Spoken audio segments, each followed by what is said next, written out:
think the purpose of this Indian attack now is that they've located General Niazi's new headquarters. You think General Niazi, the commander of what's left of the Pakistan army here, has shifted his headquarters? We believe the Indians know about it.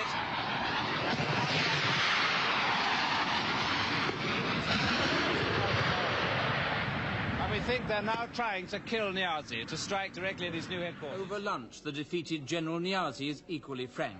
He confirms what we think we already know, that he kept fighting long after the war was lost because President Yahya tricked him into believing the Americans and the Chinese were going to join the fight to save East Pakistan from collapsing.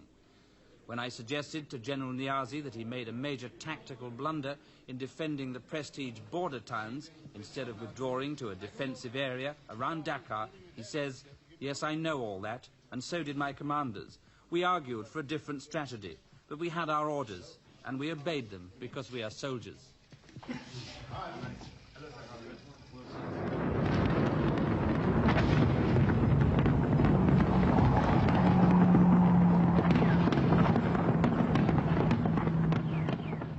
December the 4th, Indian jets attacked Dhaka airport for the first time.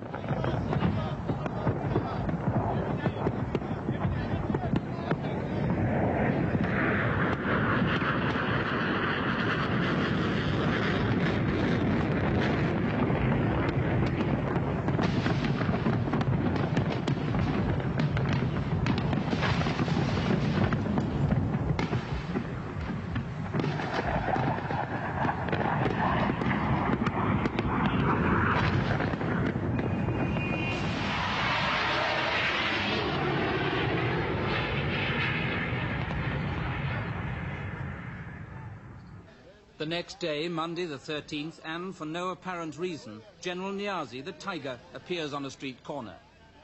General, I'm afraid I arrived late on that. You are always late, son. Why? You are the youngest, you should be the furthermost. Yeah, well, I've got this belly, you see. Not bigger than mine. What do you see happening when the Indians do hit town, General?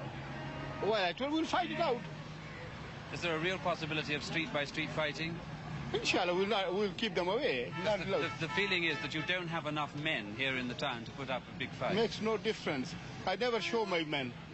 Will you make any attempt at a conditional surrender? No, sir. The question is either we live or we die. At dawn on Thursday, the fighting is continuing. Hopes for a ceasefire. In the midst of all this confusion, the Indians finally arrive.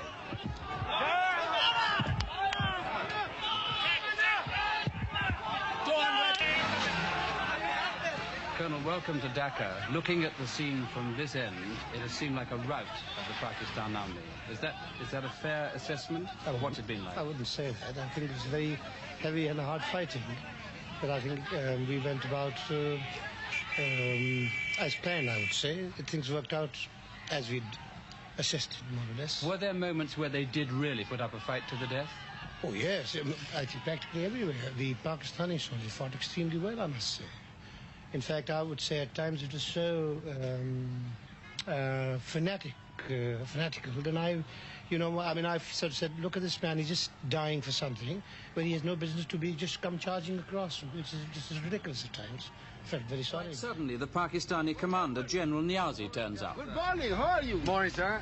Someone says the evacuation's cancelled. I'm Ronald Robson. You were looking for me yesterday. Yes. How are you? Very well, thank you, sir. Oh, glad to see you. How are you? Who spread the rumor that I have run away? You are the man. As usual, the general is eager to chat to reporters. It was the Brahman Broadcasting Corporation, BBC. We're spreading your rumors. I can tell you one thing, man. I'm the man, I'll take the tank over my body. You will see my dead body are alive.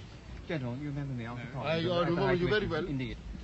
We have You still arranged do the our same evacuation today. We have full clearances from your government in Islamabad. We are now told on arrival at the airport that General Command has said that the evacuation cannot take place. We must ask for clarification and assistance in this matter. The aircraft, as far as we know, are in the sky on their way here. Ask Islamabad, ask the governor. I am the military commander. Governor doesn't come under me, President tells him. 8:30 Wednesday, the war is 12 days old. General, could you give us a quick rundown of how you view the situation at this time? Well, actually, as I told you, I'm not in command of the troops. The troops are being commanded by General Niazi, and he's the right person to tell you what the situation But General is. Farman, if you were in control, would you not now think of surrendering? Isn't it ludicrous to go on? No, why should we surrender? Well, it's now 10:20 on Wednesday the 15th, and the news that has just reached me is that Yahya Khan has given the order to surrender in the east. In fact, he gave his agreement to this at 4 o'clock yesterday afternoon. After a second airstrike, the last man to flee from Government House to the protection of the hotel is Governor Malik. His arrival means that the civilian administration of East Pakistan has collapsed. What's the position, Governor? Have you resigned? I have to confirm that you have resigned, Please Governor. let me know. I am not even...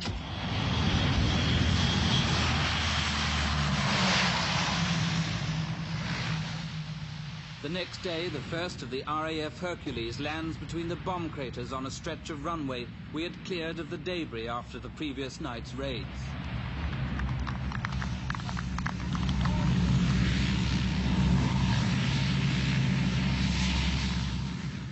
The first of the 400 or so foreign nationals to be hustled aboard the rescue plane are women and children.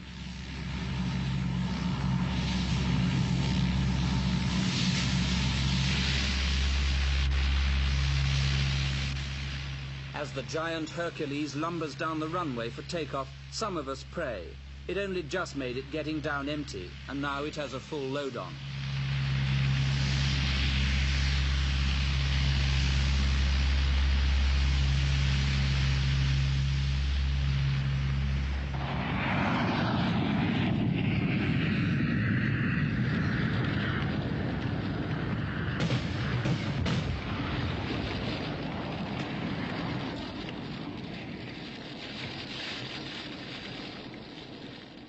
By mid-afternoon, the Indian jets are overdoing it, and their rockets are hitting civilian targets.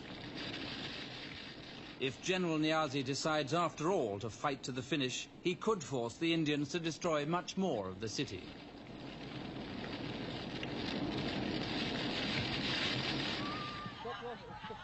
By now, General Niazi cannot hide the humiliation he so deeply feels. It seems to me that he is close to tears.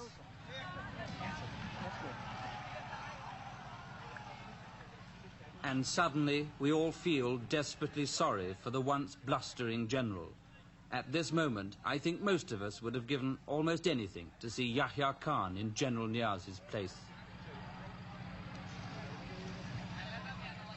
The change of ownership of one of the most populated and poorest parts of the world is now being confirmed.